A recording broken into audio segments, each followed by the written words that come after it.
Est-ce que tu arrives à prendre simplement du simple plaisir, juste à regarder un film sans l'analyser et voir un match sans essayer de voir ce qu'il y a derrière? Ouais, ouais, ça j'y arrive quand même. Par exemple, au cinéma, il y a le dernier Spider-Man qui est sorti. Très honnêtement, c'est extrêmement mal écrit, il n'y a aucun message derrière et tout. Pour autant, je suis sorti du film avec un sourire pas possible parce que juste j'ai pris voilà, un plaisir de fan de voir des choses à l'écran, même si c'est très mal amené et tout ça. Juste, je prends vraiment mon pied devant ce genre de film. Et heureusement que j'ai encore cette fibre enfantine, on va dire, à juste, voilà, juste profiter de quelque chose.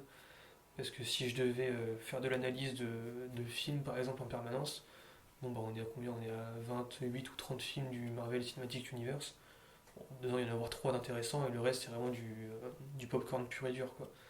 Pareil, j'adore les Fast and Furious. Il y a strictement rien d'intelligent dans un Fast and Furious, quoi. Il y a même pas de message social derrière. Peut-être le premier éventuellement, mais les autres, c'est fini, c'est vraiment de l'action pure et dure. Donc voilà, j'arrive à avoir ce truc de savoir débrancher son cerveau littéralement et juste profiter de ce qu'on nous donne. Après, sur les matchs de foot, c'était le cas il y a encore 3 4 ans. Je trouve que depuis la dernière Coupe du Monde, on a vraiment. Le politique a pris une place énorme sur les matchs de foot. Et cette année, je crois qu'il n'y a pas une seule journée de Ligue 1 qui s'est pas terminée avec au moins un match interrompu pour violence, pour débordement, pour machin. Donc là, aujourd'hui, le football n'a même plus de place de sport ou de plaisir, de loisir. Tout est politisé. Il y a des antifas, il y a des violents, il y a des néo-nazis dans le cas de Lyon parce qu'ils ont des drapeaux avec des croix gammées et tout ça. Enfin, il y a trop de problèmes extérieurs qui se mettent dans le foot, mais c'est normal, c'est l'un des sports les plus populaires du monde, et c'est surtout un des sports les plus sociaux du monde où enfin, tout passe par le foot, enfin, c'est un truc de fou. Ne serait-ce qu'au Brésil, le foot c'est clairement un ascenseur social à lui tout seul.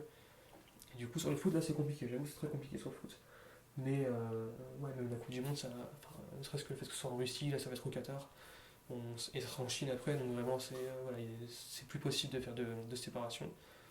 Ce qui est dommage, parce qu'à l'époque c'était le cas. Enfin, en 2006, en 98, on avait des gros problèmes sociaux en France et il s'avère que Black Blamber, ça a quand même sauvé la France de pas mal de débordements. Même si en 2005, ça a réexplosé avec les débordements des violences dans les cités et tout ça. Mais il s'avère qu'en 2006, on était en finale et qu'à nouveau, ça s'est vachement apaisé. En 2016, on sort des attentats. On est tous choqués, je pense qu'aujourd'hui encore, on l'est en France, par les attentats de Charlie Hebdo, Bataclan, tout ça.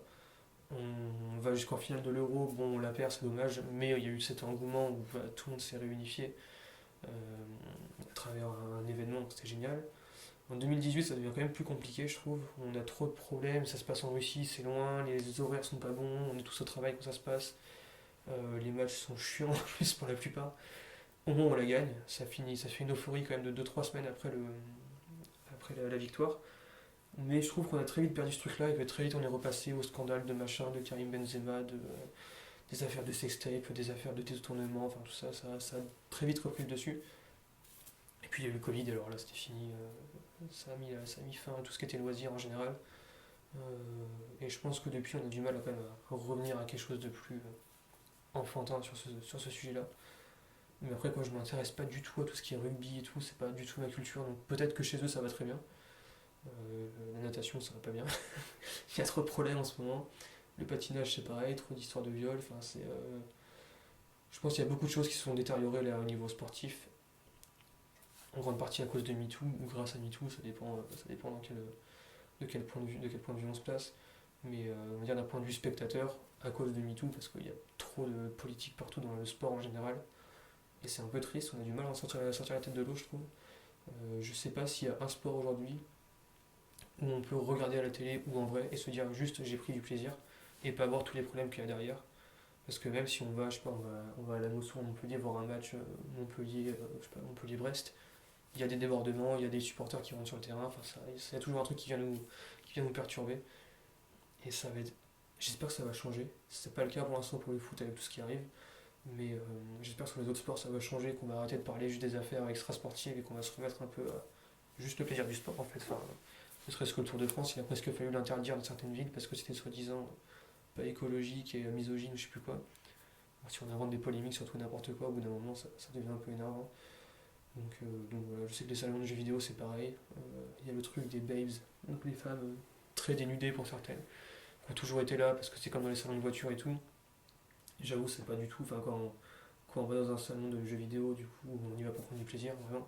On n'est pas là pour avoir des militants féministes ou justement pro-babes qui sont là devant le portail. On est là pour voir des jeux vidéo et d'ailleurs les fameuses babes n'ont pas spécialement leur place de base.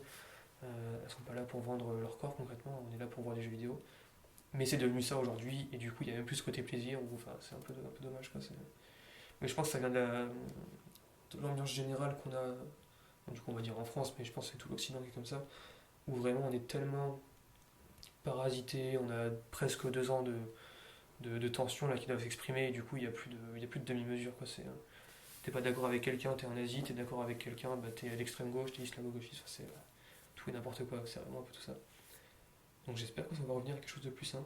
Ce serait bien d'avoir juste, je sais pas, d'allumer la télé, de voir un film qui est pas passé en accéléré parce que droit d'auteur et les pubs à passer, de voir un match de foot qui se passe très bien où il n'y a pas les commentateurs qui te rappellent qu'il y a 3 ans il y avait eu un attentat à tel endroit, enfin voilà, ce genre de choses, c'est très sympa. Et de voir des sportifs aussi qui sont pas des gigas ratés concrètement, hein, parce que mentalement ça vole pas très haut les sportifs en ce moment. Et le moindre coup, ça pleure, ça se roule sur 20 mètres. Enfin, tout est fait pour nous sortir du plaisir. Il n'y a pas ce côté dépassement de soi qu'on a eu aux Jeux Olympiques vite fait encore, il me semble, avec tout ce qui était Fourcade et tout ça. On a eu quand même quelques beaux moments sportifs, mais très peu dans quelques années. Quoi. Ça fait pas grand chose. Heureusement, il y a le cinéma français qui est en train de se réveiller. C'est déjà ça. Le cinéma, au moins, ça c'est bien, ça bouge pas trop.